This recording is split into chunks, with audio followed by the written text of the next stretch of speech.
El secreto de la casa del río, capítulo 1. La niña acogida. ¿Es muy grave? ¿Cómo ha ocurrido tan de repente? En el pasillo de la unidad de cuidados intensivos, Elinor se precipitó sobre el primer médico que se cruzó en su camino.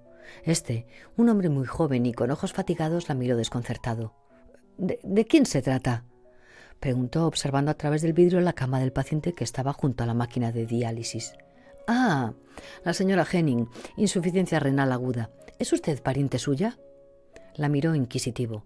Por su aspecto no guardaban entre ellas ningún parecido. Ella tenía una tez muy clara, el cabello de un rubio oscuro y los ojos verdes. Carla era más morena. Elinor asintió.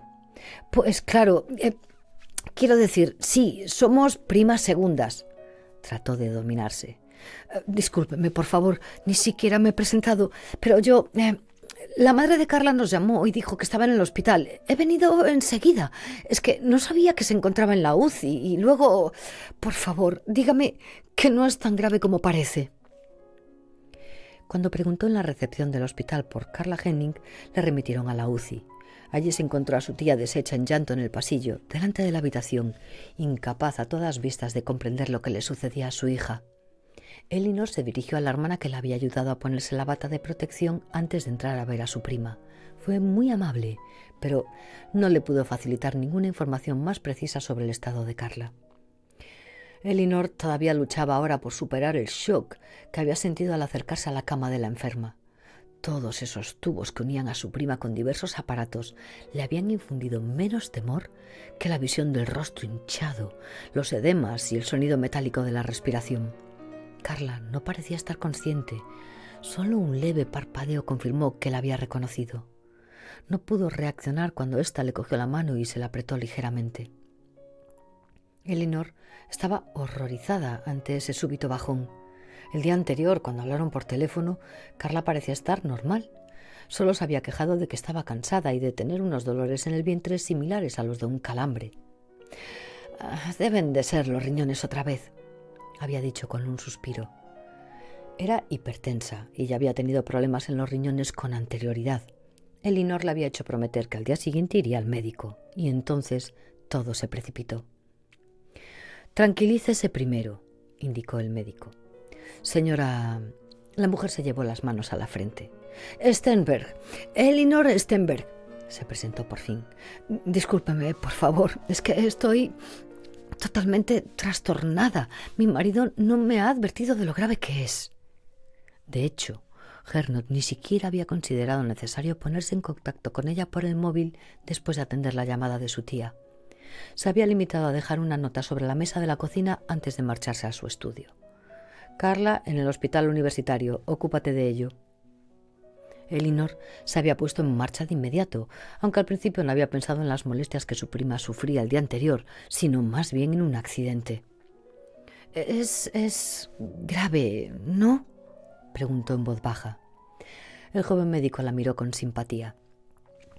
Por supuesto, no es algo que carezca de importancia, respondió amablemente. Pero ahora la señora Henning ha iniciado el tratamiento de diálisis y su estado no debería tardar en mejorar.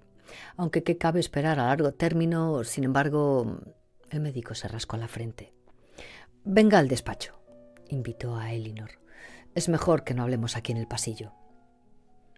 Lo siguió a una sala de reuniones, pero se sentía como una tonta. No estaba haciendo un buen papel, y eso que se desenvolvía muy bien a la hora de lidiar con momentos difíciles. Como colaboradora científica de la universidad, desempeñaba diversas tareas administrativas y organizativas, impartía clases y dirigía proyectos. Se relacionaba bien con la gente y tenía gran capacidad para desempeñar diversas tareas a un mismo tiempo, pero en ese momento no controlaba nada. Para ella, Carla era mucho más que una pariente. Eran como hermanas, casi de la misma edad y amigas íntimas. La idea de perderla le resultaba insoportable. ¿Qué tiene exactamente?, preguntó cuando el médico, que se había presentado como doctor Bonhoff, le ofreció una silla. Él se sentó al escritorio. Su prima padece una glomerulonefritis, una inflamación aguda de los riñones. Eso significa que los glomérulos del riñón ya no consiguen filtrar los productos de desecho de la sangre. lo que provoca síntomas de intoxicación o la formación de edemas. Se deja de orinar. Por desgracia, en el caso de la señora Henning, la enfermedad está tomando un rumbo desfavorable. Estamos tratando ahora una insuficiencia renal aguda. El médico jugueteaba con un bolígrafo. ¿Pero es reversible?, preguntó Elinor. ¿Se recuperará? El doctor Von Hoff cogió entre las manos un talonario de recetas del escritorio. Por el momento somos optimistas, contestó con prudencia. La glomerulonefritis suele curarse, pero hay casos en los que el tratamiento no surte efecto. Por ahora no vemos que su prima mejore, pero esto todavía no quiere decir nada. En cualquier caso, seguiremos intentándolo. ¿Y si es que no? ¿Si no sirve?, insistió ella, sobrecogida. No se morirá, ¿verdad? El doctor Von Hoff negó con la cabeza. En un principio no vamos a pensar en eso. Todavía podemos hacer muchas otras cosas, contestó. Si el riñón falla de forma crónica, tenemos la opción de la diálisis periódica y, si no hay más remedio, un trasplante. Pero primero nos atenderemos al tratamiento que hemos comenzado. Seguramente la señora Henning pronto se sentirá mejor. ¿Y cuál es la causa de que le haya pasado esto?, preguntó Gernot mientras colgaba el abrigo en el armario. Había llegado a casa al mismo tiempo que Elinor, pero a diferencia de ella, lo había hecho a pie. La típica lluvia de otoño vienesa lo había dejado empapado y, por consiguiente, estaba de mal humor. Pese a eso, ella, alterada como se encontraba, ya le había hablado de Carla en la escalera sin esperar una gran empatía por su parte. Su marido y su prima no se caían demasiado bien. «No lo saben», respondió ella con un suspiro. «Es una sobrereacción del sistema inmunitario, quizá causada por una infección o por tener la tensión alta». «Siempre he dicho que tiene que hacer más deporte», observó Gernot cogiendo una cerveza de la nevera. «Está muy gorda». Elinor se dispuso a sacar del horno el gratinado que había preparado por la mañana, pero él movió la cabeza y la hizo salir de la cocina. Unos minutos después le llevó a la sala de estar una bandeja primorosamente presentada con canapés de salmón ahumado y distintos tipos de queso y de encurtidos. «He pasado por la tienda de Delicatessen», dijo al ver la cara de ella, «y no he podido resistirme. A fin de cuentas, nosotros no tenemos problemas de peso». Sonrió y contempló complacido la silueta de su esposa. Ella respondió a su sonrisa. Se sentía halagada y, desde luego, la bandeja la había sorprendido gratamente, al menos si no pensaba en lo que tenían que haber costado todas esas exquisiteces. Seguro que con ese dinero habría podido pagar las provisiones de toda una semana. Pero aún así, se dejó convencer para abrir una cara botella de vino. Ese día necesitaba algo bueno. La visita al hospital la había dejado por los suelos. «El que Carla tenga la tensión alta es genético», defendió a su prima por enésima vez. Gernot no se cansaba de atribuir la dolencia de la enferma a su estilo de vida.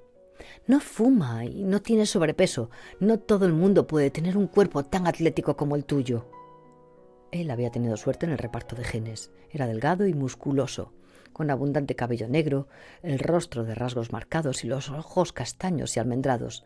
Era un hombre sumamente guapo. «Carla lleva una alimentación sana», prosiguió Elinor, «y casi sin sal. No puede hacer nada contra la tensión alta. Tiene esta predisposición». «¿Y por qué no tienes tú ese mismo problema?», preguntó él, provocador. «A fin de cuentas, sois parientes próximas». No me vengas con historias. Ahí pasa algo».